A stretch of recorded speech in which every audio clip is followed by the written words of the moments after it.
Hello everyone, स्वागत है आप सभी का आज के नए संडे क्यूएनए सेशन में। और आज भी काफ़ी यूनिक और नए सवाल डाउट आपने हमसे शेयर किए हैं। सभी सवालों के जवाब आपको इसी वीडियो में मिलेंगे और सवालों के जवाब देने के लिए एक्सपर्ट हमारे साथ हैं, जो कि कौन बनेगा करोड़पति से हम स्पेशली इनको लेकर के आए हैं। तो भाई प्लीज़ वीडियो को लाइक कर लेना और चैनल पर पहली बार आए तो सब्सक्राइब जरूर कर लें, क्योंकि यहाँ पर आपको सीखने को भी मिलता है, साथ में आपके सारे डाउट भी क्लियर होते हैं, नई अपडेट भी आपको मिलती है और आपको मैं लगातार मोटिवेट भी करता रहता हूं। तो अपने दोस्तों को भी शेयर कर दें। क्या सवाल है एक्सपर्ट जी? पहला सवाल है अनुपम कुमार झा का, सर वेरिफिकेशन कैसे होगा एसओएससी का। इन्हीं का दूसरा भी है, सर आपसे एक रिक्वेस्ट है, अभी मैं 8th में हूँ, 9th में एनटीएससी देना चाहती हूँ, तो आप सारी अपडेट अपने चैनल पर देते रहना। शायद ये ऐसा लगता है कि पहली बार हमसे जुड़े हैं, क्योंकि हम सारी अपडेट आपको लगातार देते ही रहते हैं। कोई भी अपडेट हमारे चैनल से मिस नहीं होती है, तो आप चैनल को सब्सक्राइब जरूर कर लें। पहला सवाल इन्होंने पूछा कि भाई एसओएससी का वेरिफिकेशन कैसे होगा। मेरे ख्याल से कैसे होगा ना पूछ करके कब होगा पूछना चाहिए। कैसे होगा तो नॉर्मल है, भैया आपको सारे डॉक्यूमेंट्स मांगे जाएंगे। वो सारे डॉक्यूमेंट्स आपके पास ओरिजिनल होने चाहिए। जो भी डॉक्यूमेंट्स रिक्वायरमेंट है, डॉक्यूमेंट की प्रॉपर लिस्ट मैंने अपने चैनल पर डाली है, तो जाकर के आप देख सकते हैं। इसी वीडियो के डिस्क्रिप्शन में भी डाल दूंगा। आपको क्या करना होता है, डॉक्यूमेंट सारे ले जाने होते हैं और ओरिजिनल आपके पास होने चाहिए। अगर कोई डॉक्यूमेंट आपका नहीं मिलता है तो आपको बाहर कर दिया जाएगा, इसलिए सारे डॉक्यूमेंट ले लो। कब होंगे की बात करूं तो भाई सारे राउंड जब आपके क्लियर हो जाएंगे उसके बाद आपको डॉक्यूमेंट वेरिफिकेशन कराना होता है। और रही बात 9th क्लास में एनटीएससी देने की, तो देखो सिंपल सी बात है, 8th क्लास में आपका होता है एनएमएमएस का एग्जाम और एनटीएससी का एग्जाम होता है 10th में। 9th वालों का होता है एमबीपीपी, मुख्यमंत्री विज्ञान प्रतिभा परीक्षा। तो आपको 9th में इस एग्जाम की तैयारी करनी है। 10th क्लास में जब जाओगे तब आपको एनटीएससी देना होगा और आप तैयारी अभी से रखें। सारी अपडेट आपको हमारे चैनल पे लगातार मिलती रहेंगी। अगला सवाल श्रेया गुप्ता, सर क्या सच में जनरल वालों का कुछ नहीं हो सकता?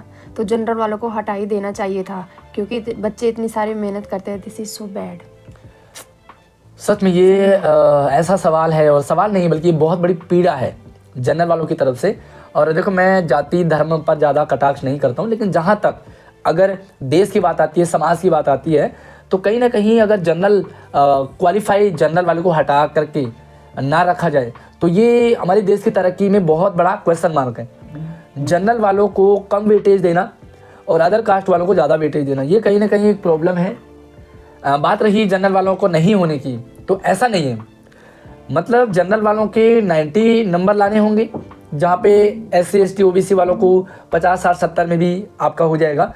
तो यहाँ पर नहीं का तो कोई सवाल नहीं है। अगर आप जनरल हैं और आप बहुत ही ज़बरदस्त स्टूडेंट हैं, बहुत पढ़ते हैं, तो आपका हो जाएगा, है ना। और कई बार ऐसे भी नहीं होता कि भाई आप कैटेगरी से हैं लेकिन आपने खाली छोड़ दिया, तो आपका रह सकता है ना। बट रिजर्वेशन का जो क्राइटेरिया मुझे लगता है कि वो फाइनेंशियल होना चाहिए। मतलब जिसका बैकग्राउंड फाइनेंशियल वीक है उसका सपोर्ट करे, बाकी कैटेगरी शायद नहीं होना चाहिए। ये स्टूडेंट्स के मन में भी जहर घोल रहा है स्टार्टिंग से ही। अगला सवाल Amrendra Singh, I am in class 8th, sir हमारे स्कूल में कंप्यूटर का पेपर होगा 23 फरवरी को। यह जानना चाहता हूँ कि आप इसके मार्क्स ऐड होंगे, बिकॉज 9th में IT है। तो टीचर से पूछ रहे थे तो कह रहे थे लग भी सकते हैं और नहीं भी। प्लीज़ सर आप बता दीजिए। देखिए 8th क्लास में हैं आप और आपके पास कंप्यूटर सब्जेक्ट भी है। हमारे पास 2-3 टाइप के सब्जेक्ट होते हैं। एक तो मेन सब्जेक्ट हो गया जैसे Hindi English math science SST। दूसरे होते हैं हमारे पास एडिशनल सब्जेक्ट। फॉर एग्जांपल के लिए आपके पास ड्राइंग भी होगा, आपके पास होम साइंस भी हो सकता है, आपके पास कंप्यूटर वगैरह भी होगा, है ना। तो इसके आपके मार्क्स जुड़ते हैं, बट ये मार्क्स आपके एकेडमिक में परसेंटेज वगैरह आपकी प्रभावित नहीं करते हैं। लेकिन हाँ, आप इनको भी सीरियस ले, क्योंकि नेक्स्ट क्लास 9th में आपका बहुत सारे स्किल सब्जेक्ट, वोकेशनल सब्जेक्ट भी है, तो वहाँ पर आपको हेल्प मिलेगी। सीरियसली आप अपने सब्जेक्ट की पढ़ाई कर लें, कोशिश करें कि अच्छे नंबर आए, कोशिश करें आप फेल ना हो। बट हाँ, शायद इसमें आपको रिलैक्सेशन मिल सकता है। मेन पास होने के लिए आपके पास जो मेन सब्जेक्ट है उनमें आपको पास होना कंपलसरी होगा। अगला सवाल है प्रियांशु चौहान, हमें मुगल गार्डन कब लेकर जाएंगे? वीडियो लाइक नहीं किया तो कर लो भाई, मुगल गार्डन भी आपको लेकर के जाएंगे। और ना जाने कौन कौन से गार्डन अगर आप जाना चाहते हैं। अच्छा, स्कूल वालों की, अच्छा मुझे लगा कि भाई मेरी तरफ से जाना चाहते हैं, तो मेरी तरफ से आप चलोगे? चलिए भैया, आप अगर मेरी तरफ से जाना चाहते हैं तो कितने कितने कौन कौन से बच्चे जाना चाहते हैं और कौन कौन सी क्लास है आपकी, कमेंट में लिख दो। देखते हैं कितनी स्ट्रेंथ होती है और आपको फिर हम मुगल गार्डन लेकर के जाएंगे। फिलहाल मुगल गार्डन का नाम अब अमृत उद्यान हो चुका है। और अमृत उद्यान हम लोग भी गए स्कूल की तरफ से, मैंने उस पर एक ब्लॉग वीडियो डाला था, शायद आपने नहीं देखा तो जरूर देख लें। अपडेट भी शेयर किया था कि कौन कौन सी क्लास जाएगी। आपने अपनी क्लास मेंशन नहीं करी है, आप कौन सी क्लास में पढ़ रहे हैं, इसीलिए मैं कहता हूँ जब भी आप अपना सवाल पूछते हैं प्लीज़ प्रॉपर अपना क्लास जरूर मेंशन करें। इस बार जो अमृत उद्यान है वो सिर्फ 7th और 8th वाले जा रहे हैं। देखो हमारी एक्सपर्ट को भी पता है कि कौन कौन सी, क्योंकि ये भी सुनते रहते हैं हमारे मुंह से। आप लोग रह जाते हैं, क्यों रहते हैं? क्योंकि आप वीडियो नहीं देखते। हाँ, सिंपल सा लॉजिक, आप वीडियो नहीं देखते, सिर्फ आप थंबनेल देखते हो, टाइटल देखते हो और वहीं पे कमेंट कर देते हो। तो भाई वीडियो कंप्लीट वॉच कर लेंगे तो आपको पूरी और सही जानकारी हमारे चैनल पे मिलती है। 7th और 8th वाले ही अमृत उद्यान जा रहे हैं। लगभग सभी स्कूल जा चुके हैं, कुछ बचे हैं, वो भी कुछ दिन में चले जाएंगे।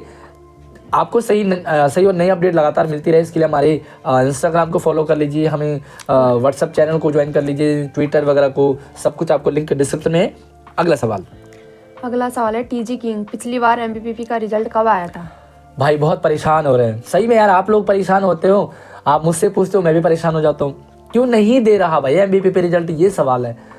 देखिए हमें लगता है, हमने तो एक एग्ज़ाम दिया है, हमें लगता है कि एग्ज़ाम देने के बाद तुरंत रिजल्ट मिल जाए, और ऐसा स्कूल में बच्चे भी करते हैं।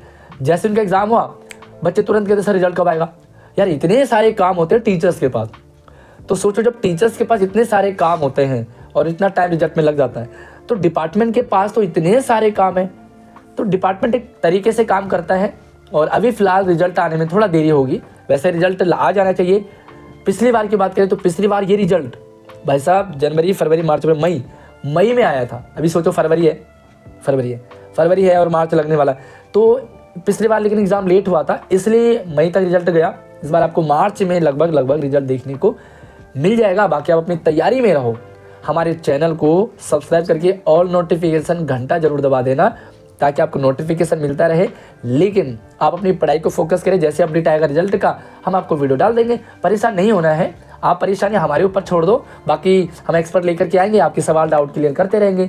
अगला सवाल सूरज टेक्निकल का, सर डीटीसी बस में स्टूडेंट टिकट नहीं लेते हैं, ये सही है या गलत? और कंडक्टर भी नहीं मांगता, स्टूडेंट की टिकट लगती है या नहीं? बहुत बढ़िया सवाल है, मतलब यार सही है, टिकट नहीं लग रहा। बच्चे जो है ना, मैं तो ये कहूँ कि बच्चे टिकट की बात छोड़ो, डीटीसी वाले तो बच्चों के लिए गाड़ी रोकते ही नहीं है। आप जिस स्टैंड पे खड़े हो ना, अगर वहाँ पर बहुत सारे स्टूडेंट्स हैं, स्कूल यूनिफॉर्म में दिख रहे छोटे छोटे बच्चे, तो डीटीसी वाला या तो गाड़ी को 100 मीटर आगे रोकेगा, 100-200 या 100-200 पीछे रोकेगा। आपके साथ हुआ है कि नहीं भाई, मुझे कमेंट सेक्शन में ज़रूर बताना, क्योंकि ये मेरा पर्सनल एक्सपीरियंस है। और आप जैसे स्टूडेंट्स के कारण ना पब्लिक भी परेशान हो जाती है, क्योंकि जिस स्टैंड में बच्चे खड़े होते हैं ना, वहाँ पर पब्लिक के लिए भी गाड़ी नहीं रुकती है। और मैं तो कहूँ कि अभी स्टूडेंट ही नहीं बल्कि इसमें महिलाएं भी शामिल हो गई। भाई फ्री होगा तो ऐसे हाल होगा, महिलाओं के लिए फ्री है, टिकट लगता नहीं है, सिंपल सी बात है। महिलाओं के लिए फ्री है, बच्चों के लिए कोई फ्री नहीं है, टिकट लगता है। टीटी क्यों नहीं मांगता? क्योंकि वो उसकी शायद इंसानियत तो नहीं, वो अपनी ड्यूटी को सही से नहीं निभा रहा। मैं तो कहता हूँ कि टिकट उससे मांगना चाहिए। बच्चों को पैसे मिलते हैं घर से, बच्चे भाई उल्टी सीधी चीज़ें खा जाते हैं। घर में थोड़ी बताया बच्चों ने कि भाई हमारा टिकट नहीं लगा या हम फ्री में आए। लेकिन मैं आपको अपना पर्सनल एक्सपीरियंस शेयर करूं। एक बार क्या हुआ, एक टीटी बहुत खतरनाक आया, उसने चेक किया टिकट और कुछ बच्चे उसमें टिकट लेके नहीं थे, तो कुछ तो दौड़ गए, एक बच्चे को पकड़ लिया। अब जिसको पकड़ा उसके पास टिकट नहीं था। आपको क्या करना वो समझे, कब कौन सा, मतलब कहते हैं ना सवा शेर निकल जाए, कह नहीं सकते। तो उस बच्चे के पास टिकट नहीं था। टीटी ने कहा भाई मैं तुझे बंद कर दूंगा, तो भाई बच्चा ये रोने लगा। टीटी ने क्या करा, उसकी शर्ट उतार दी और डिपो में रख दी। उस टाइम 100 रुपये लगते थे चार्ज, मतलब फ्री टिकट ना लिया तो कहा 100 रुपये लेके आ, अपनी शर्ट लेके जा। आप हैरान हो जाओगे, मैंने उसे 5-10 दिन बाद भी वो शर्ट वहीं टंगी हुई नजर आई। अब सोचो शर्ट भले वो 100-200 कितनी की रही हो, लेकिन यार आप बनियान में घर जा रहे हो, कितनी बड़ी बेइज्जती होती है। तो प्लीज़ आप 5-10 रुपये ज़रूर टिकट ले लें। और मैं तो कहता हूँ कि सीधा पास बना लो, पास में आपको आसानी रहती है। पास कैसे बनता है उसकी वीडियो मैंने चैनल पर डाली है, देख ले। लेकिन किसी के लिए कोई फ्री नहीं है, सिर्फ भाई महिलाओं के लिए फ्री है। हम भी बेचारे टिकट ही लेते हैं। अगला सवाल है अभिषेक समयपुरिया का, सर मैं दिल्ली स्पोर्ट्स स्कूल के लिए फॉर्म भर रहा था तो अचीवमेंट मांग रहा था, पर मेरे पास कोई अचीवमेंट नहीं है, मैं क्या करूं? दिल्ली स्पोर्ट्स स्कूल के लिए एक डाउट बहुत सारे बच्चों का आ रहा है कि वो अचीवमेंट मांग रहा है। उसमें 4-5 क्राइटेरिया है। आप पहले अपनी पर्सनल डिटेल डालेंगे, फिर अचीवमेंट डालेंगे, फिर आप डॉक्यूमेंट्स अपलोड करेंगे, फाइनल सबमिट करेंगे, ऐसा कुछ है। तो देखिए सिंपल सी बात है, अगर आपके पास कोई अचीवमेंट है ही नहीं तो आप वहाँ पर नील भरेंगे। आप में से कोई भी बच्चा अपनी डिटेल मुझे शेयर कर दे इंस्टाग्राम पे या व्हाट्सएप पे, तो मैं प्रॉपर भर के देखूंगा कि अगर नहीं है तो किस तरह से भरा जा रहा है। तो भाई मुझे डिटेल भेजो, तभी तो मैं आपको प्रॉपर करके दिखाऊंगा, है ना। बाकी अगर आपके पास अचीवमेंट नहीं है तो आप उसे स्किप कर ले या नील कर ले या नो कर ले, तो आपका इजीली हो जाएगा। वैसे अचीवमेंट है तो आपको प्लस पॉइंट मिलेगा, नहीं है तो आपको मतलब एक तरह से ये मान के चलिए कि जिनके पास अचीवमेंट है उनको ज़्यादा वेटेज मिलेगा। अगला सवाल। नीतू रावत, सर क्या ओलंपियाड के फॉर्म अभी भी भर सकते हैं जीके में? तो भाई उत्तराखंड से, तो पहाड़ों से नीतू रावत जी का बहुत बहुत स्वागत है। और सवाल क्या था? ओलंपियाड के फॉर्म। ओलंपियाड के फॉर्म अभी भी भर रहे हैं क्या जीके में? एक टाइम पीरियड होता है हर चीज़ का, उस टाइम पीरियड में आपको मैंने अपडेट शेयर कर दिया था। हर सब्जेक्ट के लिए ओलंपियाड चल रहे थे और फिलहाल अब तो फाइनल रिजल्ट भी आने वाला है, एग्ज़ाम सारे हो चुके हैं। तो जब एग्ज़ाम हो गए तो दोबारा होने का कोई चांस नहीं है, इसीलिए आप टाइम से अपडेट रहिए, हमारे चैनल को सब्सक्राइब कर लीजिए। अब नहीं होगा क्योंकि अब टाइम ओवर हो चुका है। अगला सवाल है क्रिएटिव आर्ट का। सर मेरे सारे आंसर सही थे एसओएससी के पेपर में, तो क्या इस बार एसओएससी सीधा सिलेक्टेड कर लेगा? एक और सवाल है इन्हीं का। सर मेरे एसओएससी का पेपर बहुत अच्छा गया था, फिर भी मेरा सेकंड राउंड का एडमिट कार्ड नहीं आया। एसओएससी का एग्जाम अच्छा गया। सबसे पहली बात तो कि आपने किस डोमेन का कहा है, वो डोमेन आपने मेंशन नहीं किया, तो भाई आपको प्रॉपर हम आंसर नहीं कर पाएंगे, इसीलिए कहता हूँ कि अपने सवाल को प्रॉपर लिखे। एसओएससी के फर्स्ट राउंड में आपने अच्छा किया था, ये कैसे पता आपको? ना एसओएससी पेपर देता है, ना एसओएससी आंसर शीट देता है, तो आपको कैसे पता कि आपका एग्जाम अच्छा था? एक्चुअली होता क्या है, जहाँ पर गोले भरने होते हैं ना, वहाँ पर बच्चों को लगता है कि मेरा एग्जाम तो बहुत बढ़िया ही था। हर बच्चे से पूछो भाई पेपर कैसा गया, कहता बहुत बढ़िया। अभी बहुत बढ़िया क्या है समझ नहीं आता, तो कैसे आपको पता है, ये डाउट में है। बाकी आप किस कैटेगरी से, ये भी मायने रखता है। बाकी ये भी है कि आपने आंसर जो दिए हैं वो किस हद तक सही है। और सबसे इम्पोर्टेंट चीज़ है कि आपका एग्ज़ाम अच्छा था, लेकिन जिनका सिलेक्शन हुआ है ना वो बहुत अच्छा गया, तो अच्छे से बेटर बहुत अच्छा है, इसलिए बहुत अच्छे वालों को उन्होंने ले लिया। बट आप डिमोटिवेट ना हो, नेक्स्ट टाइम आप अच्छी मेहनत करें और अपनी पढ़ाई को और फोकस कर ले। कहीं ना कहीं कमी माने उस कमी को कि जो रह गया है उसको अगले एग्जाम की तैयारी के लिए अच्छी तैयारी कर ले। यस, अगला सवाल। मैथ्स। सर मेरे 256 बन रहे हैं क्लास 9 इस टाइम में, क्या सिलेक्शन हो जाएगा? और सर मैंने सुना था कि 72-78% लाने पर सिलेक्शन हो जाएगा और मेरे 72.58 है। भाई पहली बात तो ये है कि आप कहाँ से सुन लेते हो कि 72-78 लाने, इसीलिए कहता हूँ कि सही चैनल पर सही जानकारी लीजिए। एसओएससी में कहीं भी पासिंग ऐसा नहीं है कि वे पास मार्किंग इतना है, गलत जानकारी लेते हैं आप, क्योंकि गलत चैनल देख रहे हैं आप। हम आपको रियलिटी बताते हो सकता है आपको बुरा लग जाता होगा, कहीं भी ऐसा नहीं है कि कितने नंबर लाने। हाँ, हम लोग आइडिया लगाते हैं कि भाई इतने नंबर तक अगर आपके आगे तो आपके सिलेक्शन के चांस बन सकते हैं। अगर आपके 256 आ रहे हैं तो आपके चांस बन रहे हैं, अच्छे पोजीशन में है आप, आपका सिलेक्शन हो सकता है। और ये डिपेंड करता है कि आप कौन सी कैटेगरी से, कैटेगरी भी आपने शायद नहीं लिखी है, तो ऐसे में आपको प्रॉपर कोई भी गाइड नहीं कर पाएगा। और हर कैटेगरी के अकॉर्डिंग अलग अलग कट ऑफ है, उस पर भी मैंने सेपरेट वीडियो डाला है। आप लोग वीडियो नहीं देखते इसलिए आप कमेंट खेलते रहते हो। मुझे कमेंट जरूर कीजिए कि आप यहाँ तक कितने बच्चे वीडियो को देख पा रहे हैं, आपकी क्लास कौन सी है, जरूर कमेंट करें। अगला सवाल। श्री राम एडिट का। सर जी ये बताओ कि हम 9th में हैं, हम मैथ में मिड टर्म में 27 मार्क्स लाए थे और फाइनल में मेडिकल प्रॉब्लम की वजह से 15 मार्क्स ही ला पाए। अब आप पूछोगे कि आपको कैसे पता कि आपके 15 मार्क्स आए? तो सर हमने जितना किया था उतना घर पर आकर मैच किया था, 15 मार्क्स ही बन रहे थे। और मेरा आपसे यह क्वेश्चन है, आपके सामने हाथ जोड़ता हूँ, प्लीज़ मुझे यह बता दीजिए कि मैं पास होऊंगा या नहीं। भाई पास प्रमोशन पॉलिसी की वीडियो मैंने अपने चैनल पे डाल दी है, 9th की आ चुकी है, जल्दी ही 11 की भी आ जाएगी और 5वीं 8वीं और बाकी सभी क्लासेस की सेपरेट वीडियो डाल दी जाएगी। सिर्फ मिड टर्म, सिर्फ एनुअल, सिर्फ इंटरनल, ग्रेस मार्क्स, बहुत सारा हिसाब होता है। उस हिसाब के बाद आपका रिजल्ट बनता है। आपके मिड टर्म में अच्छे मार्क्स आ गए, लेकिन मिड टर्म का वेटेज तो लगेगा 20, मिड टर्म का वेटेज तो 20 लगेगा। तो आप ये मान के चलिए कि आपके मार्क्स कितने कम आ रहे हैं। 40 मार्क्स जिनके आएंगे उनके 10 नंबर लगेंगे, तो भाई आपके तो वैसे भी 6-7 नंबर लग रहे हैं, नंबर चाहिए आपको 33।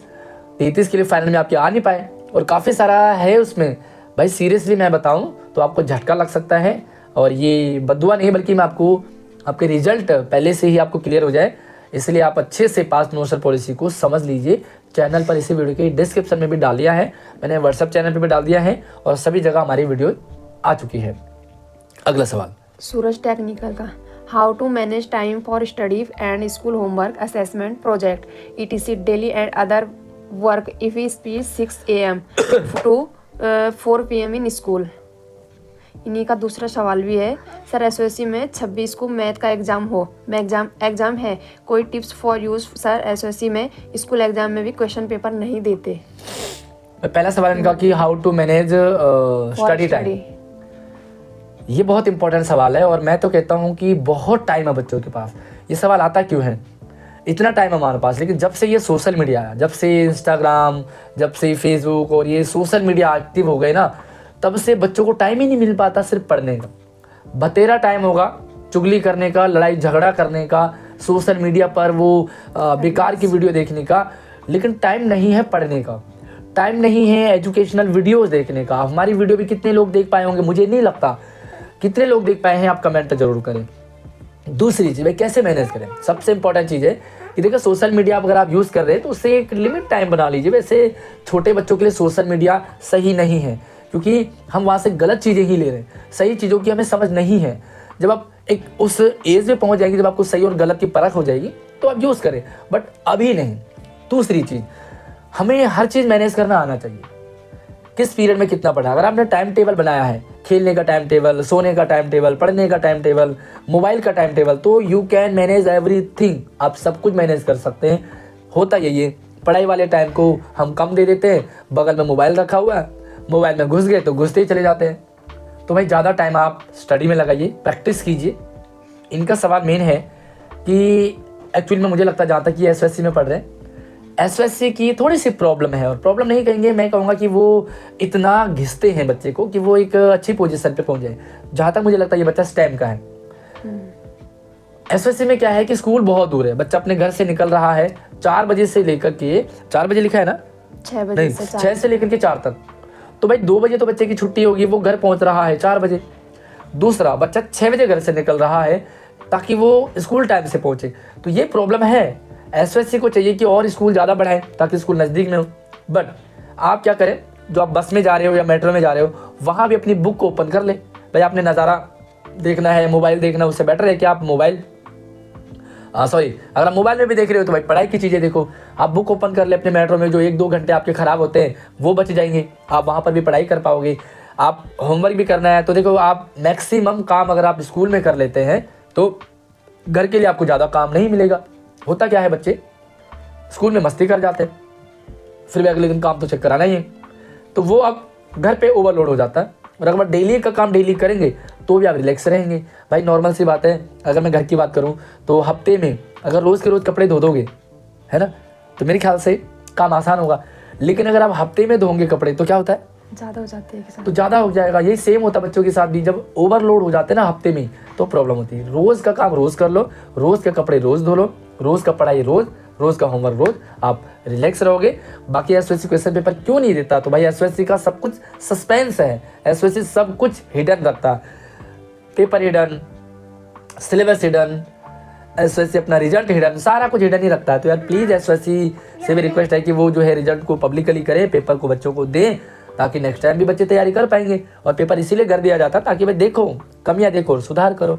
अगला सवाल, गेवराज, सर क्या हम संस्कृत में पास है और किसी अदर सब्जेक्ट में कम मार्क्स आते हैं तो हम पास हो सकते हैं क्या? संस्कृत में आप पास है और अदर सब्जेक्ट में आप फेल है तो आप पास हो सकते हैं? भाई ऐसा नहीं है, लैंग्वेज का क्राइटेरिया होता है और ये डिपेंड करता है आपकी क्लास कौन सी है। आप लैंग्वेज, अगर आप 3 लैंग्वेज हैं, तीनों में से आप 2 में पास होना होता है, बाकी मेन सब्जेक्ट में आपको पास होना ही होना पड़ेगा। मेन सब्जेक्ट रिप्लेस नहीं करेगा सब संस्कृत मतलब लैंग्वेज। बट आपका क्या रहेगा, अगर आप मान लीजिए 3 लैंग्वेज में 2 में भी पास हो जाते हैं तो आपको तीसरा भी पास करना पड़ेगा, अदरवाइज वो सब्जेक्ट आपको 10th में नहीं मिलेगा। इसलिए इसमें पास होकर के उसमें रिप्लेस, उसमें रिप्लेस, इस चक्कर में ना पड़ो। अपनी तैयारी ऐसी करो कि आप हर एक एग्जाम, हर एक सब्जेक्ट को क्वालिफाई कर पाए। अगला सवाल है Swastik Sharma, sir class 9th promotion policy कोई कह रहा है कि एनुअल में 25% लाने हैं, कोई 33 में। Very confuse. भाई सबसे पहली बात तो ये है कि ये कोई और कोई कौन है? क्या उन कोई में आशीष सर हैं? अगर आशीष सर ने जो चीज़ आपको कह दी वो बिल्कुल फैक्ट है, उसे कोई नहीं तोड़ सकता, क्योंकि मैं जो इन्फॉर्मेशन आपके लिए लेकर के आता हूँ वो वेरीफाइड होती है, उसी सारा कुछ सोच करके विचार करके और उसका जो मतलब सही है वो मापा जाता है। मैंने क्या कहा है वो बताइए आप। 25% है एनुअल एग्जाम में पास होना, ओवरऑल 33 है तो ओवरऑल भी 33 लाना ही लाना है, एंड एनुअल एग्जाम में हर सब्जेक्ट में 25 भी लाना ही लाना है। तो ये एक्चुअल में क्राइटेरिया है। बाकी हमारे चैनल पे पास प्रमोशन पॉलिसी डालिए, उसे जाइए देखिए। सही जानकारी चाहिए तो सिर्फ educational with tech Ashish channel को सब्सक्राइब कीजिए। और एक्सपर्ट आज हमारे साथ थे, कैसा लगा आपको?